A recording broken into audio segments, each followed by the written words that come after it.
দর্শক বন্ধুরা, আজ আমরা শুনবো বাগেরহাট জেলার মোরেলগঞ্জের এক ভৌতিক অথচ গৌরবময় ইতিহাস।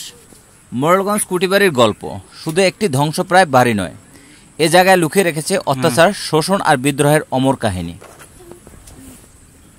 1849 সালে ইংরেজ মোরেল পরিবার, বিশেষ করে মিসেস মোরেল ও তার দুই ছেলে রবার্ট ও হেনরি মোরেল সুন্দরবনের মোহনায় এসে গড়ে তোলেন এক বিশাল নীলকুঠি বা কুঠিবাড়ি।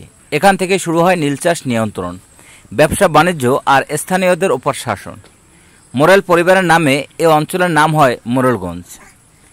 কিন্তু এই কুটিবাড়ির আড়ালে ছিল এক ভয়ঙ্কর চিত্র।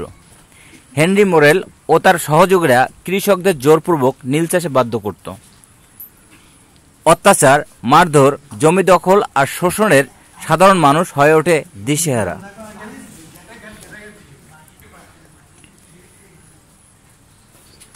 এই কুঠিবাড়ি হয়ে ওঠে সোরমদাস আর কৃষকের কান্নার প্রতীক।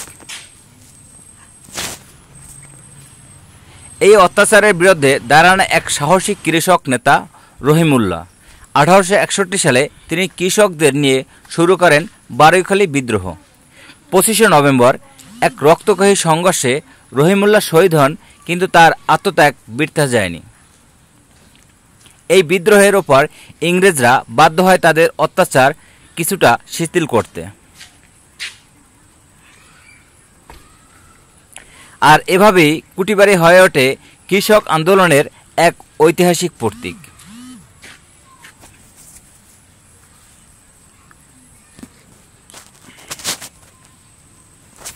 আজ সেই কুটিবাড়ি দাঁড়িয়ে আছে ধ্বংসপ্রায় অবস্থায়।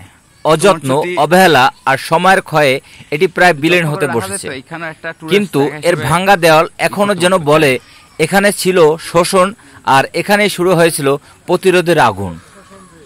হ্যাঁ হ্যাঁ, মোরেলগঞ্জ কুটিবাড়ি শুধু একখণ্ড ইট পাথরের ধ্বংসাবশেষ নয়, এটি আমাদের স্বাধীনতার লড়াইয়ের পূর্বসূত্র, কৃষকের আত্মত্যাগের সাক্ষী। এত বছর পরেও ইতিহাসকে স্মরণ করিয়ে দেয়, অত্যাচারের শেষ নেই যদি তোমরা প্রতিরোধ করতে জেগে ওঠো।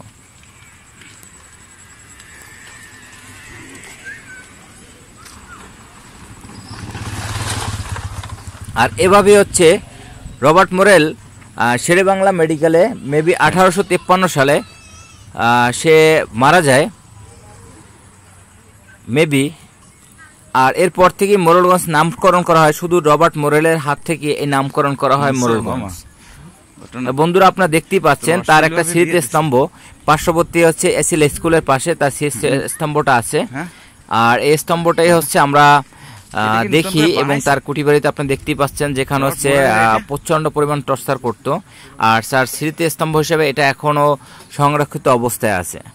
সো ভিডিওটি ভালো লাগলে অবশ্যই শেয়ার করবেন। আর যদি নতুন কোনো ইউজার হয়ে থাকেন বা হচ্ছে ভিডিওটি দেখে থাকেন, অবশ্যই ফলো করে আমাদের পাশে থাকবেন। আর এভাবে নতুন নতুন ভিডিও পেতে অবশ্যই আমাদেরকে উৎসাহ দেবেন। সো সবাইকে ধন্যবাদ, ভালো থাকবেন, আল্লাহ হাফেজ।